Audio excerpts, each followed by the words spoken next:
আগামী 12ই ফেব্রুয়ারি নির্বাচনটি হচ্ছে কি হচ্ছে না, এরকম একটি নিশ্চয়তা কিংবা অনিশ্চয়তার মাঝামাঝি সময়ে এসে নতুন করে আরও একটি গুঞ্জন ছড়িয়ে পড়েছে যে নতুন তত্ত্বাবধায়ক সরকারই নাকি আসছে এবং সেই সরকারের অধীনেই এই নির্বাচন অনুষ্ঠিত হবে। এটি কতটা গুঞ্জন, কতটা গুজব, কীভাবে এটি ছড়ালো সে বিষয়ে আমি আসছি।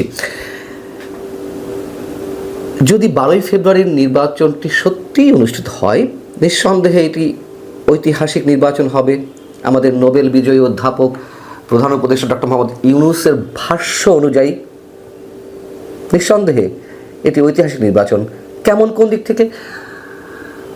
অন্যান্য বিভিন্ন অভিযোগের পরিপ্রেক্ষিতে আওয়ামী লীগের মতন একটি দলের রাজনৈতিক কার্যক্রম নিষিদ্ধ করার মাধ্যমে নির্বাচনী প্রক্রিয়া থেকে পুরো দলকে বাদ রেখে দেশের কোটি কোটি মানুষকে ভোটাধিকার থেকে বঞ্চিত করার মাধ্যমে এটি ঐতিহাসিক নির্বাচন।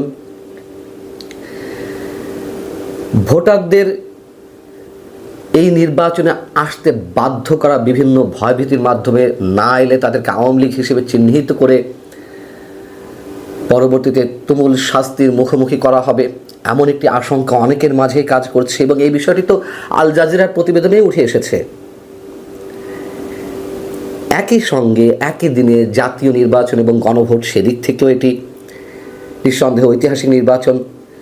এবং সেই গণভোটে আবার সরকারি কর্মকর্তাদেরকে জনগণের করের টাকা খরচের মাধ্যমে হ্যাঁ ভোটের পক্ষে প্রচারণায় বাধ্য করা।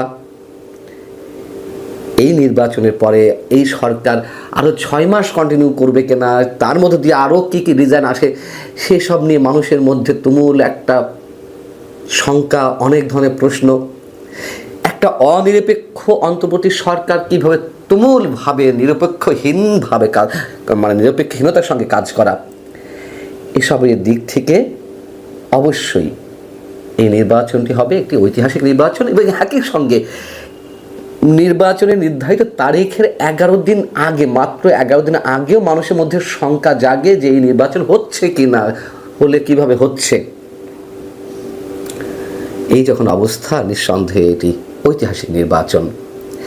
এবার বলি যে এসবের মাঝে নতুন করে একটি গুঞ্জন ছড়িয়ে পড়েছে যে ইউনূস সরকার আর থাকছে না, তত্ত্বাবধায়ক সরকার আসছে, সেই সরকারের অধীনেই নির্বাচন অনুষ্ঠিত হবে। তত্ত্বাবধায়ক সরকার যদি সত্যিই আসে তাহলে সেই নির্বাচনটি কবে, কিভাবে হবে, সেসব বিষয় সামাজিক যোগাযোগ মাধ্যমে এরই মধ্যে ছড়িয়ে পড়েছে। শোনা যাচ্ছে কেউ কেউ বলছেন যে এটি দেশের অথবা দেশের বাইরের কোনো বিশেষ গোয়েন্দা সংস্থার প্রতিবেদন, আমরা জানি না। এটা তো সত্য কথা যে এমন আলোচনা তো গত দীর্ঘদিন ধরে আছেই যে আইন শৃঙ্খলা পরিস্থিতির চরম অবনতি হলে বা চরম অবনতি ঘটানোর মাধ্যমে নির্বাচন পিছিয়ে দেওয়ার একটা ষড়যন্ত্র থাকতে পারে, অথবা একেবারে শেষ মুহূর্তে জামাত নির্বাচন থেকে সরে দাঁড়াতে পারে বা নির্বাচন বয়কট করতে পারে যদি কিনা দেখে যে তারা কোনো ধরনের সুবিধা করতে পারছে না, ক্ষমতা আসছে না, ইলেকশন ইঞ্জিনিয়ারিং ঘটানো যাচ্ছে না। এরকম তো আলোচনা আছেই মানুষের মুখে মুখে। এখন শোনা যাচ্ছে যে শুধু জামাত নির্বাচন বয়কট করার বিষয়টি নয়, বিএনপিও নির্বাচন বয়কট করতে পারে। সামাজিক যোগাযোগ মাধ্যমে যে বিষয়গুলো ছড়িয়ে পড়েছে, বিশেষ করে গোয়েন্দা সংস্থার কথিত প্রতিবেদন হিসেবে বলা হচ্ছে যে ফেব্রুয়ারি 7-8 তারিখের দিকেই বিএনপি নির্বাচন বয়কট করতে পারে। ইউনূস সরকারের অধীনে কোনো ধরনের নির্বাচনে বিএনপি অংশগ্রহণ করবে না। যদি তেমনটি ঘটে তাহলে তো আর কোনো উপায় নেই। এবং বিএনপি যদি ধারণা করে যে এই সরকার, যেহেতু অনেকেই বলেন যে কোনোভাবে চাই জামাত এবং এনসিপি ক্ষমতায় নিয়ে আসতে, তার কিছুটা সিমটম তো মানুষ পেয়েছেই। গত কয়েকদিন আগে আন্তর্জাতিক প্রভাবশালী গণমাধ্যম ওয়াশিংটন পোস্টের একটি প্রতিবেদনের মাধ্যমে সেখানে বলা হয়েছে বা একটি অডিও প্রকাশ করা হয়েছে, মার্কিন দূতাবাসের একজন মার্কিন কূটনীতিক তিনি স্পষ্ট বলেছেন যে জামাতকে ক্ষমতায় দেখতে চায় যুক্তরাষ্ট্র। এটি তো আর কারোর অজানা নয় এই রিপোর্টটির বিষয়ে।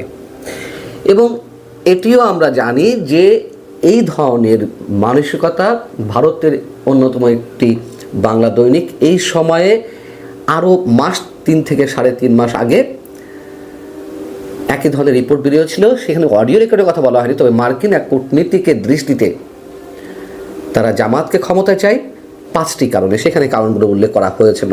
যাই হোক, এখন কথিত ওই প্রতিবেদনে বলা হচ্ছে, যেটি সামাজিক যোগাযোগ মাধ্যমে নানানভাবে ছড়িয়েছে, বলা হচ্ছে যে তত্ত্বাবধায়ক সরকার ফিরে আসবে 10-11 তারিখের মধ্যে। নতুন তত্ত্বাবধায়ক সরকার শপথ নেবে, ইউনূস সরকারের বিদায় ঘণ্টা তার আগেই বেজে যাবে। এবং নির্বাচন কবে অনুষ্ঠিত হবে? নির্বাচনটি অনুষ্ঠিত হবে আগামী 30শে জুন। সেই নির্বাচনে আওয়ামী লীগ অংশগ্রহণ করবে। এবং ভারতীয় সাংবাদিকরাও তো জানিয়েছেন যে এখনও আওয়ামী লীগকে অংশগ্রহণ বিষয়ে ভারত নানানভাবে কৌশল অবলম্বন করে যাচ্ছে। তাদের বক্তব্য হচ্ছে ভারতের এই ধরনের তৎপরতা বা যে কোনো দেশের তৎপরতা বা কূটনৈতিক তৎপরতা কোনোটি ওপেন চলে, কোনোটি গোপনে চলে, এটা তো সত্য কথা।